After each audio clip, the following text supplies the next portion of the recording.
Har du nogensinde siddet derhjemme foran fjernsynet en torsdag aften og tænkt, det kunne da være fedt at lave et eller andet, der ikke indebærer manipulerende tv og genudsendelser? Hvis ja, så var det sgu synd, du ikke var her.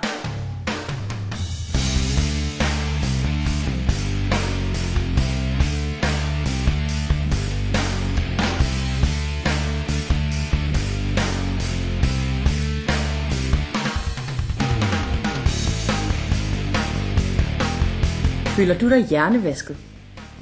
Jeppe Søe er en af de personer, der helt bevidst ændrer din tankegang.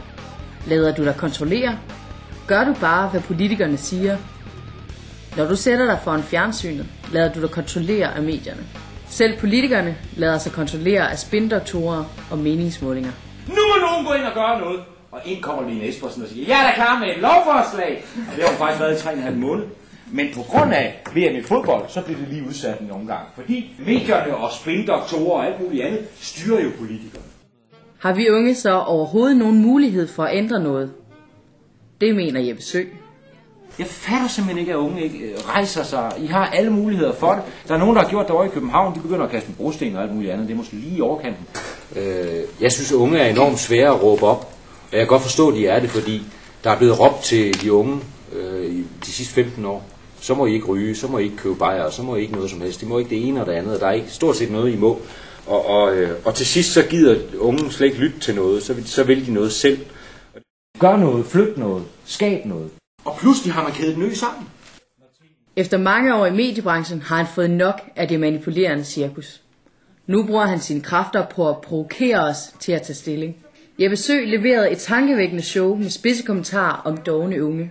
Jeg synes sgu godt nok ungdommen i dag, og det er jer, jeg sidder og snakker om. Jeg synes kraftedeme i nogle vatpæl. Jeg kan gøre en skid.